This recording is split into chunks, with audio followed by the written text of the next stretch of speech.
natin sa iba yung pananampalataya. Muli, makasama ninyo kami, si kapatid Paul Sinugat sa Kutos TV, sa matagal ng kapatid sa iba yung pananampalataya. Pero bago natin simulan to, simulan natin sa pamamagitan ng panalangin. Manalangin po tayo sa ngalan ng Ama, ng Anak, at ng Espiritu Santo. Amen. Halina, Espiritu Santo, punuin mo ang puso ng mga nananalig sa iyo at pag-alabin mo sa kanila ang apoy ng iyong banal na pag-ibig. Ipadala mo ang iyong Espiritu at sila'y malilikha at sa gayoy mapaninip ang mukha ng mundo. Manalangin tayo. O Diyos, sa liwanag ng Espiritu Santo, ay tinuruan mo ang mga puso ng mga mananampalataya.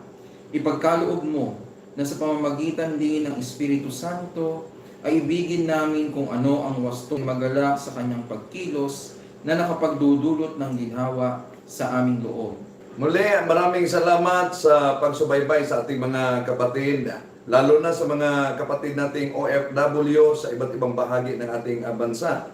Live tayo ni Brad Paul Sinugat. At sabihin namin mga kapatid na hindi talaga layunin namin ang manakit ng anumang damdamin, kundi ang banal na layunin na maituwid ang palaging pagtuligsa nila sa pananampalataya ng simbahan. Magiging parang totoo ito, lalo na sa mga tao na kulang ang kaalaman. Brad Paul? Ayan. Muli, isang magandang at mapagpalang gabi, no? Ang hapon sa inyong lahat. Binabati natin lahat ng mga nanonood ngayon sa Kutos TV, no? Isang mapagpala at magandang hapon sa inyong lahat. Okay, Brad. Sa ating YouTube channel, sana palagi kong nasa laging mabuting kalagayan at walang tigil. Sana na nandiyan kayo sa mabuting kalagayan at pagpalain kayo ng may kapal. Maraming salamat. Maraming salamat, Brad at Brad Paul. Na mga kapatid, isa sa matagal ng paulit-ulit na tuligsa sa ating mga kapatid sa ibayang pananampalataya, lalo na kay Bis, itong tungkol sa mga tindahan ng simbahang Katoliko. Yun ang palaging inulit. Hindi lang yan si Brother Eliseo Soriano ang palaging nagtuligsa ng ganyan. Lalo na ang iba't ibang mga kaanib sa born again, yung mga kaanib. Kanina pala, Brad Paul, may nagtawag sa akin sa General Santos na taga-subaybay sa atin, kumpanya na pinag-aari ng born again. At sa pilitan silang pinabautis. Mawala sa inyo ang pagiging Katoliko. Nang magpabinyag, magpabautismo kayo, ito lang. Actually, hindi ako nagulat dyan sapagkat maging sa lugar namin, way back in Pasig City, meron diyang isang simbahan. Ito yung 4 kantos na simbahan. For square. Na yung kaibigan ko, kapangalan ko, Tokayo ko, nakainom. Tapos may nag-aabang dun sa, nabanggit ko to sa last episode namin kasi ang last episode namin, ang pinag-usapan namin, kulto. No? Yung nag-live, nag-testimony, si simbahan, ayun, binila na sa loob, tapos, na, ang pagiging Kristiyano, minsan, kumbaga sa Tagalog, tinatawag namin 3 piso na lang. Kung mawalan ng miyembro, kung sino-sino na lang at kung Basta may maipakita. Hindi natin alam, baka may quota ba yun? Yung akin, may bonus pala para may mabinyagan. Ako meron akong nakadiskusyon hindi ko lang babanggitin yung pangalan. Itong nakadiskusyon kong to, kaya pala sila mahilig talaga makipag-diskusyon. Kasi meron silang support international fund. Na pag nakita na nakikipag-debate sila, nakikipag-diskusyon at pinagtatanggol nila yung kanilang relihiyon, May matanggap sila. Bibigyan sila ng ng pondo. Mm. Diba? So, negosyo. Diba? Nanginegosyo. Kung sa Cebuano pa, yung tinatawag na cash sabutan. Cash sabutan. Oo. So, palagi silang nagsubaybay sa atin at tinawagan ako kanina sapagkat ito ang nangyari talaga. At nabinyagan sila ko. Pero sabi nila, nanatili pa rin silang Katoliko. Ano ang dapat nilang gawin sapagkat nabinyagan umano sila? Wala namang epekto. Wala namang epekto yun. Kasi yung kanilang binyag bilang Katoliko, valid na yun. Ang siguro ang masama doon, ang hindi maganda roon kapag sila ay talagang alam nila na sila ay nabinyag. Ngunit sa kabila nito, sila ay nag-convert. No? Talagang iniwan nila yung pananampalatayang Katoliko. Sa palagay ko, doon tayo magkakaroon ng problema. No? Pero kung ganun lang, no, ang may problema doon yung yung namili. Paul, alam mo na ang simbahan Katoliko ay ang tunay na iglesia ni Cristo ay nakasulat yan sa Lumen Gentium numero 14. The Church of Christ must be in nature, in service, and it served men through the 12 apostles. It is to this church that all are obliged to belong in order to be saved. Those people who, doubtful, deliberately refuse to seek out the true church, refuse to knowing it, and refuse to join it, cannot be saved. Yun ang sabi. Kung alam mo. Kung alam mo. Oh. Kung alam mo. Pero kung hindi mo alam, Christ and His Gospels, so, kung hindi alam, So may mga problema dyan, yung mga talagang, di ba? Parang mga dagdag sa ilang membership. Oo. Ang membership lang yung baptism sa kanila. Ito yung sinasabi na ang Katoliko, wala po tayong monopolya ng, alam mo ng mali, parang sa mortal sin pa din, di ba? Alam mo ng mali, yung mga elements. makakapag-offend sa Diyos, ginagawa mo pa rin, nagkakasalan tayo. Okay.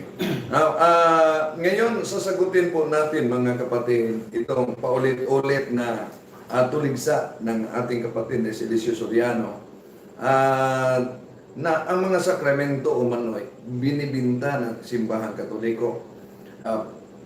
Una, pakinggan nyo ang pahayag ni Elicio Soriano. Ay, pasarili mo, ba't ka galit sa akin? Kasi yung sinasabi, di ba galit mo? So, iyon ang introduction ni Paul. Kung bakit yung mga tao nagagalit sa kanya sapagkat sa pamamagitan niya nakilala umano ang mga kamalian na hindi itinuturo ng ating mga kamalian. Brad Paul, reaction mo? Sabi niya lang yun. Ilan lang yung sinasabi na kung sinabi mo na hindi tinuro ng mga pari namin, sabi niya lang yun. Kasi syempre, ganun talaga kapag ikaw ay namumusong o ikaw ay nagbibintang. No? Parang chismis lang yan. Oo. Pero nagtaka tayo, Brad Paul, sa tagal ng panahon na pinuna nila at tinuligsa ang ating pananampalataya, nakarinig ka ba, Brad Paul, na may pagkakataong tinuligsa ni Elicio Soriano o sa mga ministro ng Iglesia ni Cristo ang nagtatag mismo ng simbahan Katoliko? Problema yan eh. Kasi paano nila tutuligsain yung nagtatag ng Iglesia Katolika Apostolika Romana, tatag eh. Hanggang sa Pope lang sila eh. Oo, hanggang sa po. Pero yung nag-utos, hindi nila maituro eh. Bakit? Una, baka takot sila. Pangalawa, ay mabubuking talaga Sila, na ang nagtatag ng Iglesia Katolika Apostolika Romana ay ang ating Panginoong Jesucristo mismo. So, kahit sinong taga-pangaral sa iba't ibang pananampalataya, palagi nilang tinuligsa ang umano, maling doktrina natin. Umano, binibinta ang mga sakramento natin. Yung mga eskandalo na nangyari sa simbahan Katoliko. Pero hindi natin narinig galing sa kanila, kahit sa mga ministro. Palagi silang gumagamit ng aklat Katoliko, pero hindi kailanman tinuligsa nila ang nagtatag ng simbahan Katoliko. Yun nga rin palagi kong tanong sa mga ilang kong diskusyon na kung hindi ang Panginoong Jesucristo, ituro nyo kung sino nagtatag. Magturo kayo ng ibang nagtatag. No? Ang problema talaga, kaya nila hindi matuligsa yung nagtatag. Kasi, in fact, magkakaiba sila ng sinasabi eh. No, hindi nila maituro kung sino nagtatag eh. Kaya hindi nila matuligsa yun. Una, wala silang maituro. Pangalawa, siyempre nag-aral ko ng kasaysayan. Maituturo at maituturo talaga nila ang ating Panginoong Jesucristo. Diba? Kaya hindi nila magawa yun. Yun nga yung ipinagtataka natin. Bakit hindi nila magawa yun? Palagay ko yun ang sagot eh. No, ituturo talaga sila sa ating Panginoong Jesucristo. Okay, reaction mo nito, Brad Paul, nang tinanong si Eliseo Soriano kung sino talaga ang nagtatag ng simbahan katoliko. Ito ang kanyang sagot. Nga, ang konklusyon ko, sino ba ang nagtayo ng Iglesia Katolika? Hindi ko kilala yung mga tao na yun, hindi pa ako buhay noon. Yun ang conclusion. Conclusion yan. So, ibig sabihin, sariling interpretasyon yan Oo. na conclusion. Kasi parang sinabi mong ganito yan eh. Hindi mo kilala kung sino ang unang presidente ng Pilipinas kasi hindi ka pa buhay nun. Yun. Diba? Pero nangangahulugan ba na hindi existido yung tao na yun? Ganun din dito. Kaya ayaw mong ituro, ang dahilan mo lang dahil hindi ka pa buhay nun. Ano ba ang dahilan yun? Diba? So, ang nagawin niya, parang hindi niya kilala sino ang ating unang bayan eh. Parang kasi ganun. Kasi hindi pa siya pinanganak nun eh. Marami pala itong hindi Pero nagtaka tayo, Brad Paul, nung sa ibang mga programa niya, tinanong siya, sinong nagtatag ng Iglesia ni Cristo? 1914, Punta Santa Manila, no, sagot niya si Felix Manalo. Oo. Hindi pa siya ipinanganak sa taong na itatag ang Iglesia ni Cristo. At yung itinatag naman ang Seventh-day Adventist, nasagot niya, 1844, si Ellen Goldwhite ang founder ng Jesucristo. Bakit nasagot niya? May tawag tayo dyan double standard. Oo. Diba? Double standard. Kapag pabor sa kanya, babasahin niya. Kapag hindi pabor sa kanya, ang dahilan niya lang, hindi pa ako buhay noon. Diba? Parang may iniwasan. May iniiwasan. May iniiwasan. Iniiwasan yata na matrace ang history. Galit sila dyan. Oh. Pero mahilig sa history yan eh. Oh, mahilig. Basa Hindi na lang, basa. hindi lang sa history. Pati na history. Pati science, mahilig yan. Science. Evolution.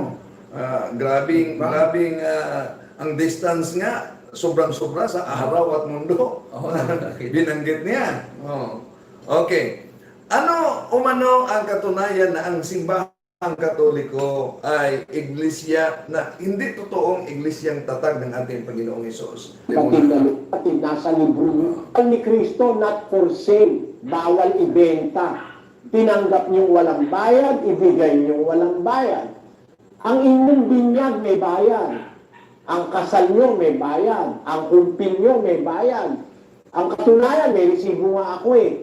O, pakita natin ang ebidensya. May resibo unang umano si Brad Paul. Ito ang kanyang ebidensya na ipinakita. Nagpangisa siya.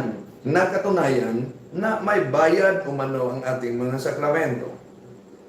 Kapatid na Luz, Opo, ayan, memorandum. Ito po ay resibo. St. Pancratius Paris, Grace Park, Caloocan City. Ayan, hindi lang masyado mabasa yung medyo malabo.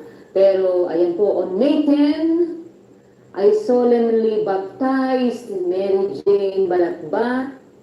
Ayan, born on March 9, Manila. Ayan.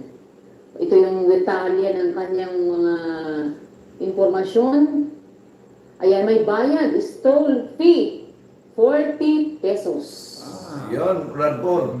May bayad umano mga sakramento natin. Pesos. At nagiging issue nila, ang binyag, 40 pesos. Reaction mo, Brad Paul? Una, manloloko talaga. Bakit? Hindi naman resibo eh. Hindi yan resibo. Diba? Pag sinabi po nating resibo, may PIN number yan. Diba? Meron yung BIR number. May VAT yan. Hindi niya imposibleng alam ang resibo sa acknowledgement receipt. Magkakaiba yun. Resibo, profitable yan. At kailangan mong ibigay yan sa BIR para alam ng BIR kung magkano ang kukumputin at ibabayad mong buwis. Official receipt. So doon pa lang makikita mo, tutunog. O ito po, ang resibo. Saan pa nabasa na resibo yung pinakita? Doon pa lamang po, makikita na natin na merong pangloloko. pagmamagic at pagsisinungaling na ginagawa, no? Para lamang makahikayat ng mga miyembro, no? O maraming tao. Yung 40 pesos na yon, profitable ba yon? No. Di ba? Yung bang ibinigay na yon, yung ba ay profitable? In fact, babasahin po natin. Kaya po mga kapwa namin Katoliko, ito po ang lagi po namin ipinag-aanyaya sa inyo, na makinig po tayo sa ating pong mga kaparian, sa mga may mga ganitong programa para tayo din batas po ng simbahan beyond the offerings which are determined by the competent authority. And he must always ensure that the needy are not deprived of the help of the sac, no? Depende sa i-determine. At sabi pa rito, kung mahirap, lalo na kung mahirap, sa parokya po namin nagkakasal, walang bayad Sa amin, ang binyag din, walang bayad no? So, dito sinasabi na hindi po mandatory, na hindi rin talaga pinipilit o sinisingil. Panoorin nyo po. Panoorin nyo po yung amin pong sa Kutos TV, yung amin pong episode number 18, na kung saan doon pala, mga bata pa lang, sinisingil na nila ng abuloy. No? Bata pa lang. Sinisingil na ng abuloy. In fact, no, sabi nga nung aming kapatid na kasama sa Kutos TV, doon siya nagduda rin Ipinagbabawal nila yung pagbibinyag sa bata, pero pinapayagan lang singilin ng abuloy ng bata. Doon pa lang meron ng contradiction. Patuloy po natin sa canon 1380. A person who through simony celebrates or receives a sacrament is to be punished with an interdict suspension. The Christian faithful are obliged to assist with the needs of the church so that the church has what is necessary for divine worship, for apostolic works, and the works of charity, and for the decent sustenance of ministers. So, ibig sabihin po, para saan ba itong ibinibigay na ito? Ito ba ay profitable? Kasi pag sinabi mong nagbebenta, sabi ko kaya natin profitable. Baka ito pong ipinagkakamali ng ating mga kapwa nating Katoliko na baka akalain yung ibinabayad sa binyag napupunta sa bulsa ng pare. O kaya yung inilalagay doon sa ating offering napupunta po sa pare. Hindi po. Mahal na po kuryente ngayon, mahal na po tubig ngayon. So, gasolina. Diba? Sabi po rito, malinaw. So that the church has what is necessary for divine worship, the Christian faithful are obliged to assist with the needs of the church. So yung may kakayahan dapat mag-a-assist sa simbahan para sa kanyang mga pangangailangan. Pero hindi for sale, hindi profitable, 'di ba? Mamaya babasahin po natin sa talata sa Biblia na pwede pala 'yon. Sige po. Okay, Santa. Maliban dyan, Brother Paul, Brother Wendell, sabi ni Brother Paul, basahin natin sa Biblia. Ating babasahin ang inuturo ni San Pablo sa taga-Corinto. 1 Corinthians chapter 9 verses 13 to 14. Ganito, hindi ba ninyo alam mula sa templo at ang mga naglilingkod sa dambana ay may bahagi sa mga handog na nasa dambana. 14. Sa ganyan ding paraan, ipinag-utos ng Panginoon na ang mga nangangaral ng mabuting balita ay dapat mabuhay sa pamamagitan ng mabuting balita. Malinaw. Actually, hindi maging sa lumang tipan pa lang, hindi. Sabi rito sa ikalawang Kronika 24:6. At ipipinatawag ng hari si Hoyada na pinuno at sinabi sa kanya, bakit hindi mo ipinadala sa mga Levita ang buwis na iniutos ni Moises, lingkod ng Panginoon at kapisanan ng Israel, mula sa Huda at mula sa Jerusalem na ukol sa tabernakulo ng patutuo. O meron pala talagang mga buwis na alang-alang sa tabernakulo. Profitable ba yun? Hindi. Profitable yun. Kaya maling-mali yung salitang ginagamit. Tandaan po natin, lagi po nating uusisain. Kunin niyo po ang unawa, kunin niyo po ang karunungan. Pag nagsasalita po, doon po may daya. No? Sabi ron, for sale. Diba? hindi naman pinagkakitaan manapa upang suportahan po ang ministeryo, ang gawain ng simbahan. So malinaw kanina sa ating ipinarinig sa mga kapatid natin na nagsubaybay po sa Lotus TV at sa channel natin na yung pinupuna at tinuligsa ni Eliseo Soriano na ipinalitaw niyang resibo ang memorandum Na hindi naman. minadjik na niya ay naghahalaga lamang ng 40 pesos. Ngayon mga kapatid, kung gaano kalaki tumuligsa si kapatid ni Eliseo Soriano sa simbahan Katoliko, alam nyo ba, mas malaki din siya pag humingi pala ng abuloy sa kaniyang mga miyembro. Mga chismis yan. Magkano bang humingi niyan sa naguloy? Okay, pakinggan. Mas mabuti siya galing niya mismo sapagkat may nagdokumento na natin sa kapatid na Gabriel. Sabi niya, unahin muna natin, mas puno ng korupsyon ang Katoliko. Nagpaborol ng patay sa kapilya, may pabinggo pa. Sa binyag, may bayad kada ninong, may pamisa pa sa kalsada, marami pang iba. Ikaw muna ang mag-sagot, Brad Paul. Unang-una, chismis yan. Business. Walang pare at walang chapel o walang pare ang papayag na magkaroon ng pabinggo. 'Di ba? In fact, ako yung aking nanay nung siya'y sumakabilang buhay, talagang hindi ako kasi 10%, pagka 20% pag kumita yung sugal. No? Pero hindi yan galing sa simbahan. Hindi yan pinahihintulutan ng simbahan, 'di ba? Kung yan ay nangyari, ang hindi po sa simbahan yan, yung pagbibingo na yan. Ang kayo po ba, tinanong nyo ba? No? O inusisa nyo ba kung simbahan na alam nyo po, wag po kayong magbibintang kapag ka hindi po kayo sigurado. No? May dagdag pa siya, Brad Paul. Okay? Ayan. Yung... Saan kaya siya galing? Sa dismiss na yan. Saan nyo naman napulot yun? Saan mo yun napulot eh? Punta ka sa Quiapo eh. Halika mo ng 2,000 beses, hindi ka sisingilin. 24 hours yun. Diba? Wala akong simbahan na ang problema ito, baka kasi yung mga napuntahan niya. Meron kasing mga, alam mo yung mga tawag namin dito sa Kotos TV, yung mga sprikitik. Yung mga sprikitik, di ba yung baka sa Banahaw pumunta. Banahaw. Yung mga sinasapian ng Santo Niño, di ba ganun sila eh. Yung mga nag-albularyo. Di ba? O sige, pagkatapos gamutin, hipo ka dyan, ihulog mo na yung dinasyon. Malamang yung napuntahan mo, sprikitik, kaya ka naliligaw eh. So, Okay. Pero ang binyag, ang kasal, ang libing ay may bayad. Ang yata nila alam na bawat Katoliko, ang isang Katoliko pag binyagan, isang beses lamang sa buong buhay. Lalo na kung mamatay. No? Ito kasi ang kanilang isyo, kasal, binyag at libing. No? May bayad. Sa kasal, isa lamang sa buong buhay. No? Ikakasal ang isang Katoliko. So, yung isyo na 40 pesos, ibig sabihin, isang bisis lang yan na abuloy para sa simbahan. oo. Yung tinuligsa niya. Pero reklamo pa to. Oo, Sila patuloy Isang ng reklamo. buhay niya, Oo.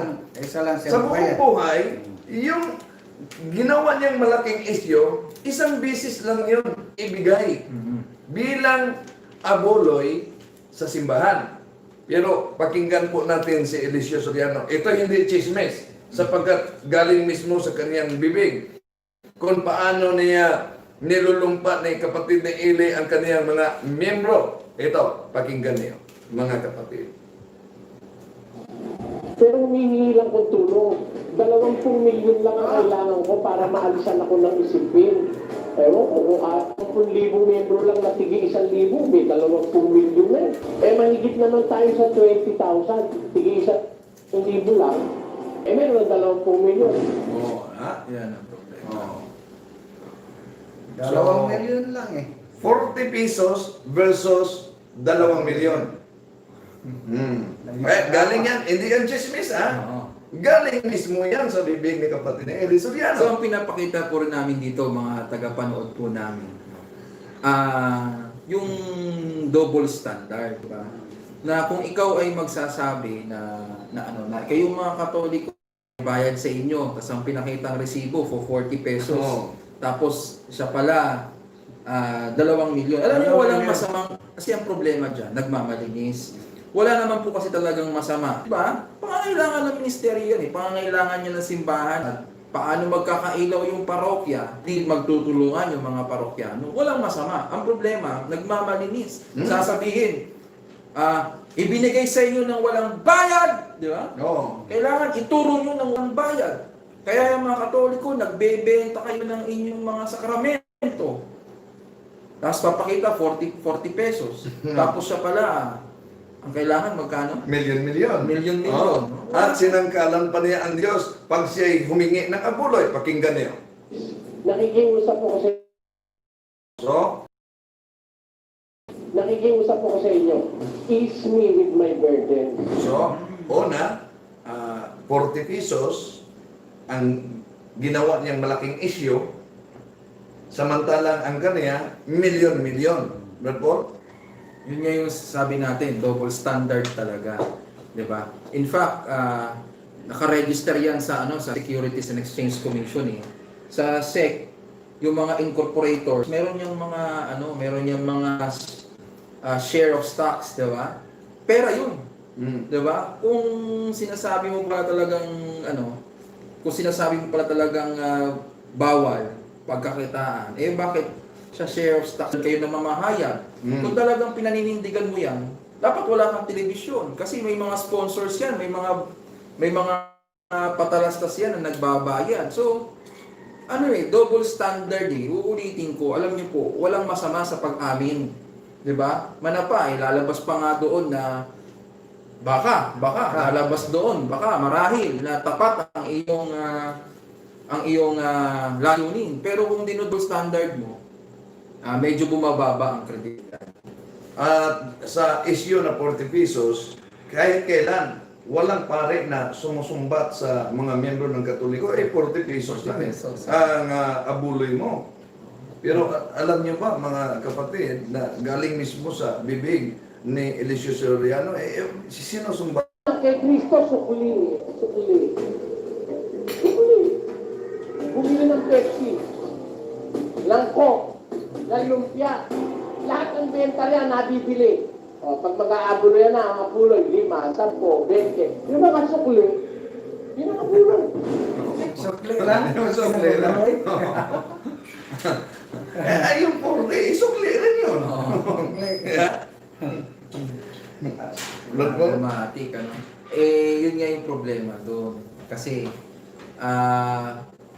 he could have saved himself. Dapat naisalba niya pa yung sarili niya yan dyan sa issue na yan. Pero dahil nga, nagkakaroon siya. Ang problema dyan yung contradiction niya. Oo. Ang problema dyan yung contradiction niya. Kung hindi niya sinabi yun, malamang sa Katoliko, malamang hindi yan niya yung magiging issue. Oo. Kasi, kami rin na, kami ng abuloy, maaari niya sabihin, pero hindi. Ang pinaka-issue dyan, yung contradiction.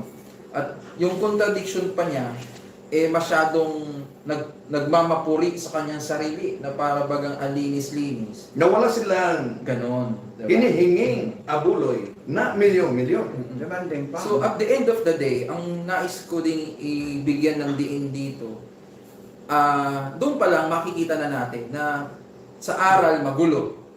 Diba? Sa paninindigan magulo. Walo rin. Sa pamamaraan ng pagtuturo magulo. Diba? So, kung gulo-gulo yan, baka magulo din ang kaligtasan dyan. Diba? So, Delikado. sa Katoliko, no? Doon pa lang, sa descriptive, di ba? Sa 4 marks, 1, di ba? 1. Kung anong ginagawa doon, yun din ang sistema, no? Hindi nagkakagulo ng ganyan. Di ba? And it's being handled professionally. At para sa mga nakikinig ang nasubaybay sa atin at sa mga kapatid natin palaging nakikinig din ni Eliseo Soriano, kahit kailan, wala kayong marinig sa mga pare natin o mga obispo, Brad Paul, na sinumbatan yung maliit lang ang abuloy. O kaya ginawang Bakit chismis. siyang argabyado ng Oo. 40 pesos? Ginawang chismis. Pero Pero alam tayo na argabyado ng 40 pesos. Alam nyo ba na galing mismo sa bibig ni Eliseo Soriano, may miyembro siya na nagiging chismis sa kanyang pangangaral sapagkat maliit lang ang ibinigay? Pakinggan po natin Kasi rito na ngayon eh. Bukas salamat. Isang dala, isang lechon. Sarap dyan ako. Binigyan sa lechon eh. Yan. Pasalamat, ibig sabihin sa kanila may kaanib siya umano na may dalang isang litson. Isang litson. Kaya doon sa Maynila, sa Laloma, sabi ko, 2005. Saka? Talaga nga, ang buong lechon. Binigay pa sa akin yung ulo eh. Tapos, may sumpo. Dahil baon. Siguro ang baon niya 5,000. 5,000. Baon niya sa salamat. Nakakotsis siya. Nung mabuksan-buksan ko yung abuloy, 100. Ba? 5,000 yung lalamunin niya. Para sa gawain ng Diyos, 100. So membro niya yan. Pero sabi niya, wala siya dito ngayon. Kaya sinabi niya sa kanyang mga membro. So double standard talaga. Oo. Kaya magsusuri dapat. Dapat talaga mag-iingat tayo sa ating mga pinakikinggan. Okay? Yeah, at the end of the day, ang problema niya, contradiction. Yung contradiction mismo. Nagkakaroon siya ng contradiction sa turo niya. No? Yun nga, kung tutusin, hindi niya na inatake yun at the very first place. Yung Pinamalaki niya, naging malaking issue na ang 40 pesos at ginawang resibo ang memorandum.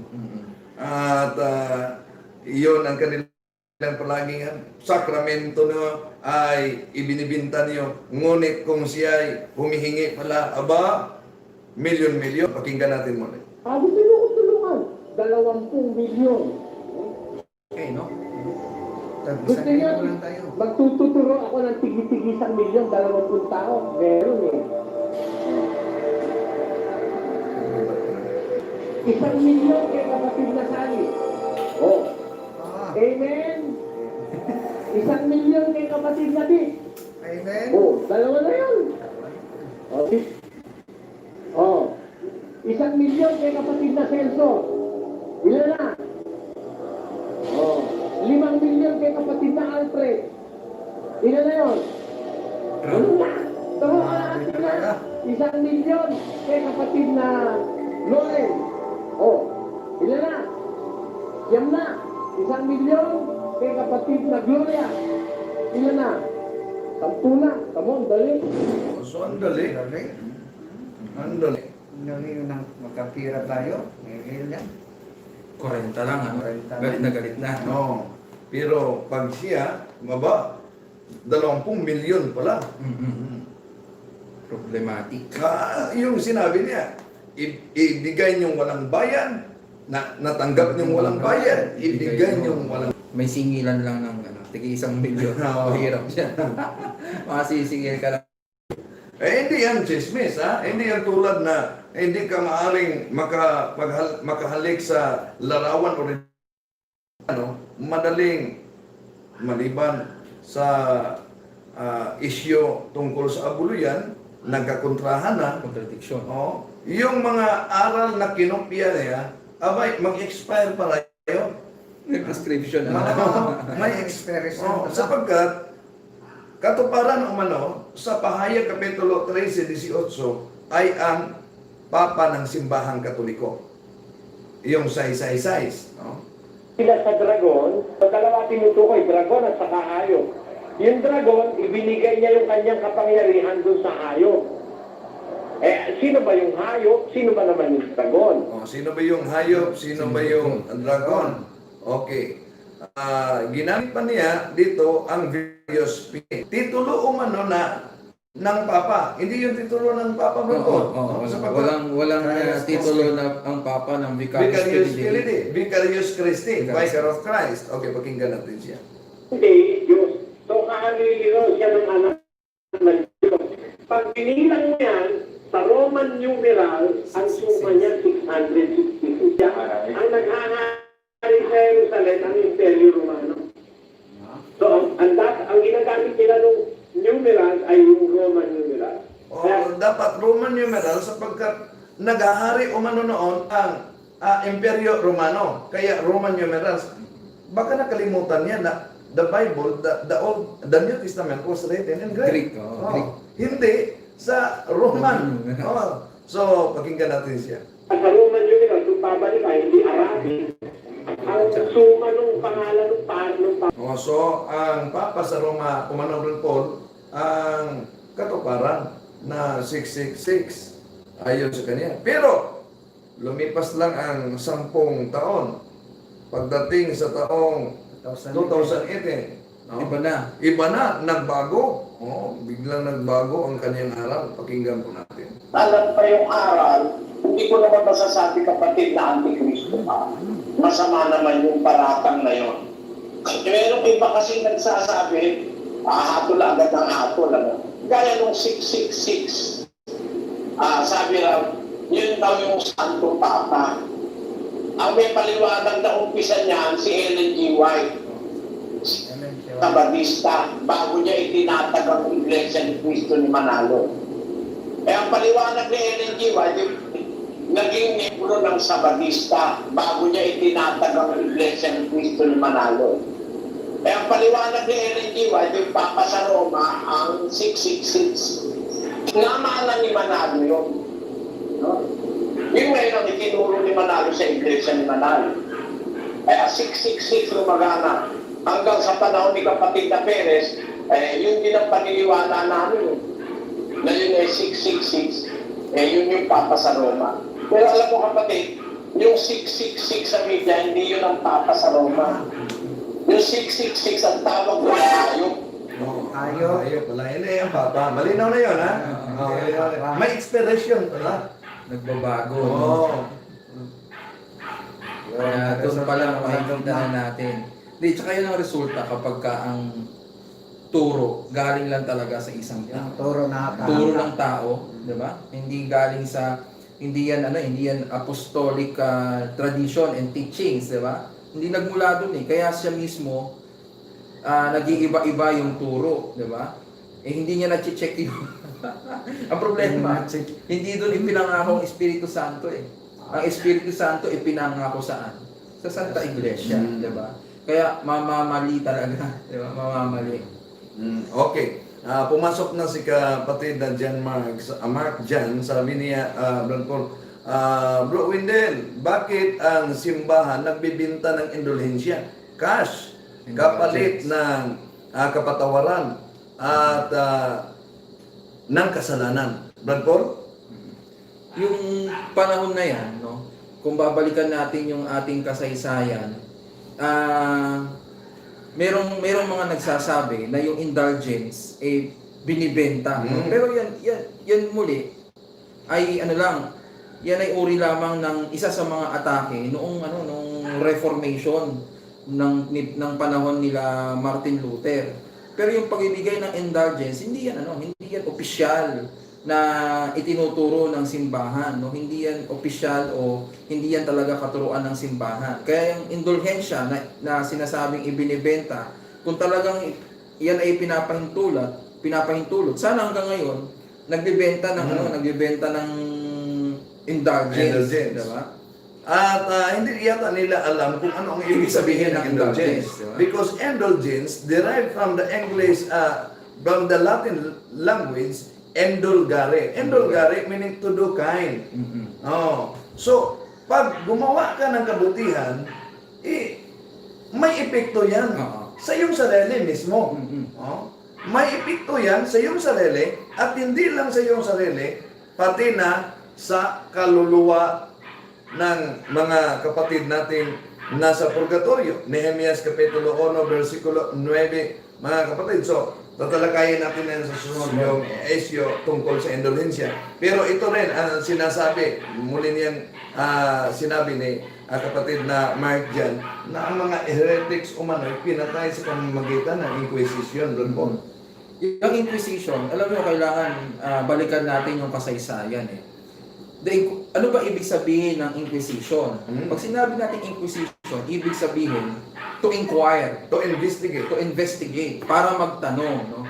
So yung Inquisition itself, hindi masama yon. So siguro yung tinutukoy nito ng ating kapatid na nangyayari ay yung mga heretics, di ba? Tinorture daw, yung mga witchcrafts, di ba? Yung mga mangkukulam, yung mga ganong klase, yun daw yung tinorture. Balikan natin yung kasaysayan. Ang Inquisition, ito ay isang pag-iimbestiga sa mga heretiko, no?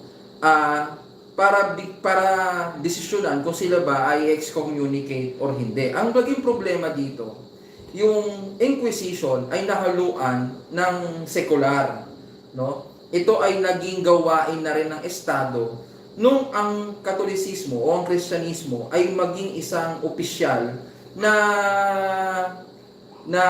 relihiyon ng isang estado. Kaya ang composition noon ng Inquisition, nawala na siya doon sa tunay niyang layunin. Kasi binuo na siya ng mga counselors, ng mga police, no, ng mga tao sa estado. Kaya nagamit ito sa political na layunin. Pero hindi ng simbahan. Ang ginawa nila dito, ginamit nila ito, nagtutorture sila para meron silang mga impormasyon na gustong makuha. Ginamit nila ito. Ginamit nila for coercion. Pero hindi ito sanctioned by the church herself, no? Nahaluan ito ng mga gawain ng mga nasa secular o na nasa estado, 'di ba? Okay, sa susunod tatalakayin Paliwanagin namin natin yan. nga tungkol sa Inquisition sapagkat ilan na lang minutos natira sa atin ngayon. Babasahin muna natin, Brad Paul, yung mga Sige. message na Lobat ako sa Lobat ako Kotos kayo. TV. Hindi ko nadala yung aking charger na nasa isang pouch. Pero may mga bumati tayo. Nanood si Sister Evalinda de la Cruz, watching from Jeddah, Saudi Arabia. God bless you all. Si Sister Ann, hello po, watching from Italy. Oy. Hello po mga Brad, watching from Tokyo, Japan. Hindi ko lang mabasa yung pangalan kasi Hapon. Good afternoon po, sabi ni Pio. Ganon din po si Lilibet. Why no sounds? Kasi nung una hindi ko pala na-click yung mouse. Ay, yung Sabi ni Sister Nelia, God bless us all. Maraming salamat po sa mga nanood. Sorry po, naputol po yung ating live sa Kotos TV dahil nalobat yung laptop ko, hindi ko pala dala yung charger. Okay, salamat, Brad Paul. Pumasok dito, ang ilan nabasa natin si kapatid na Warren Balis, bro, mo at maraming mga natutunan. Relove, bro, patuloy pa ba ang debate ninyo ni Soriano? Iwan ko kung uuwi siya sa Pilipinas siguro. Bagong video, nagsasayaw-sayaw siya ngayon. Si Gister Romeo, go, Rowinder, Paul, Fight, Maria, Plomar, Umangay, bakit may bayad ang biniyag? Tinalakay natin, sinagot na natin ito. Si Esperanza Romay, hello to everyone, God bless. Si kapatid na Romel Palma, watching from Iloilo, mga brothers. Okay? Si kapatid na Roniel Subing, anong gusto mo, Plomar? Libre? Saan ka? Sinagot niya si Plomar, no? Justin Abiele Andaka, Bro Winder, God bless po, watching from Quezon City. Hoping po sana maitapik po ninyo about kay Cesar Borgia. Sabi po nila, yun daw si Jesus. Yun ang inulit-ulit nila. Wala natin ko piling siya ni Juan, ni ano. Nakita nyo ba yung pelikula ni Felix Manalo? Sino ko ba ang aktor sa naturang pelikula? Ha? Sa pelikula, sa buhay ni Felix Manalo. Si Cesar. Ha? Dennis. Dennis Relio. Relio. Ibig mo ba sabihin na Si Felix Manalo ay si Dennis. Oh. Okay. Sa Ayun susunod. ba yung ano, nasa picture? Sa yung picture, ayon sa kanila, hindi yon ang ating Panginoon. Maganda Si sagutin Cesar, yan. ano? Balikan natin. Balikan natin yan, kapatid. Pero kung may picture siya ni Jesus, pahingi. Palitan na lang natin. Pero kung wala, yun muna. Di ba? Pero meron tayong tradisyon tungkol sa panyo ni Veronica. Oo. Nasa Vatican pa yan hanggang ngayon. At bawat Holy Week ilabas yan. No? Makita nyo sa YouTube. Okay. Si kapatid na GB de Los Santos, good day mga bros. RG Dio, kaawaan kayo ng Diyos mga kapatid na Katoliko. Si Dabi, God bless Bro Wendell. Bakit po nagkasabay niyo ni Bro? Live din si Brother Mel. Okay. Live din sila. Okay. Opang dito na lang kayo magkinig. So, marami pa dito. Kapatid na Joey Hapal, God bless. T. Maria, kapatid na Norleto Acasio, mabuhay po kayo, Brother Wendell. Kapatid na Gabien, mas puno ng Quran. Nasagot namin to. Si Carol Princess, ayos na ayos ang Catholic, may CFD na tagapagtanggol laban sa mga nagsusulputan na anti-Kristo Katolika. Mabuhay ang mga CFD. Okay. Ang dami pa nito. Hindi natin yata ito maubos ngayon sa pagbasa. Ang dami sa nagdagta. Okay, maraming salamat Brother Wendell, Brother Paul. Sa lahat ng walang tigil, inanyahan ko po kayo na mag-subscribe sa aking YouTube channel. Sana para dagdagan ang mga subscribers. Ano ba YouTube channel mo, brother? Tata Rosa. Tata Rosal. Tatalusa lang. Maraming salamat. Magandang gabi sa lahat. At sa Rapor, Muli, maraming salamat Brother Wendell, Brother Tata sa inyong imbitasyon na kasama ako dito. Lagi po natin sinasabi at ipinag-aanyaya sa inyo kapag tayo po ay Katoliko, magtanong po tayo sa Katoliko. At sa ating pong pagsusuri, lagi po natin kukunin ang karunungan, kunin po natin ang unawa. Kawikaan 4:7. No? At syempre, binabati natin ng magandang gabi ang aking may bahay at ang aking may anak. Aking anak na lagi sumusuporta sa aking apostolato. okay, salamat ng Paul. Sorry po. Mamaya po sa Putos TV. Mag-live kayo. May live po kami alas 10 ng gabi. Ang pag-uusapan po namin ay yung pagkain ng baboy. Pagkain ng baboy. So, mamaya, alas 10. Lalo ng Wilson. Kapi, mamaya. Kape-kape po tayo. Kape-kape. Si kapatid na Rene Bilino, bistadong na talaga. Team Dragon, at unti-unting nababawasan mga naniniwala sa nila. Fake na sekta. Okay. Erwin Manalang, ang nag-impose sa death penalty during the time of Inquisition ay ang state, not the church. Yes, totoo yan. Sa susunod, tutalakayin namin yan. And sa ngayon, binigyan namin ng pagsagot yung ang mga sakramento umano'y ayon sa kanilang tuligsa, binibinta ng simbahang Katoliko. At na dagdagan pa sa ating kapatid na bakit kapag humalik ka sa larawan ng manok, may bayad. So meron siyang chismis. Sa prikitik po. Dahil si kapatid na Salito Pajilan, ang simbahang Katolika holy na Nasa opinion lang yan. Okay. Mark, okay, salamat. So, maraming salamat sa pagsubaybay ninyo. Kasama ko si Brad Tata, Brad Paul, sa ating palatuntunan sa YouTube channel at sa Kotos TV na palong lamang yung kay Brad Paul hindi na charge, no? So pero mamaya mag-live sila si Brad Paul sa Kotos TV, mga kapatid. So, maraming salamat. Tapusin natin ito, Brad Paul, sa pamamagitan ng panalangin. Manalangin po tayo. Sa ngalan ng Ama, ng Anak, at ng Espiritu Santo. Amen. O Diyos namin makapangyarihan sa lahat na may gawa ng langit at lupa, kayo po ay aming pinupurit, pinasalamatan.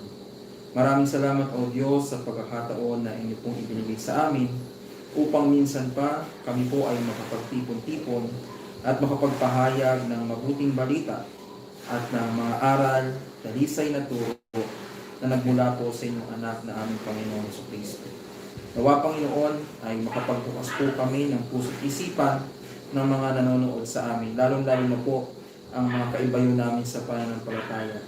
At kahuli-hulihan po ay hindi po namin maipagmapuri ang aming sarili, kundi maipagmapuri po namin ang inyong krus, ang makapangyarihang krus na naging dahilan po ng aming kaligtasan. Ito po ang aming samot dalangin sa matamis sa pangalan ng inyong anak na si Jesus, na nag-aharit na buhay kasama ng Espiritu Santo, lahat ng mga banal at ng Santa Mariang Birhen. Amen. Luwalhati sa Ama, sa Anak, at sa Espiritu Santo, kaparang sa una, ngayon at magpakailanman, magpasawalang hanggan. Amen. Sa ngalan ng Ama, ng Anak, at ng Espiritu Santo. Amen. Magandang gabi po. Magandang gabi. Pati pamor. Kape-kape, kape-kape. Okay.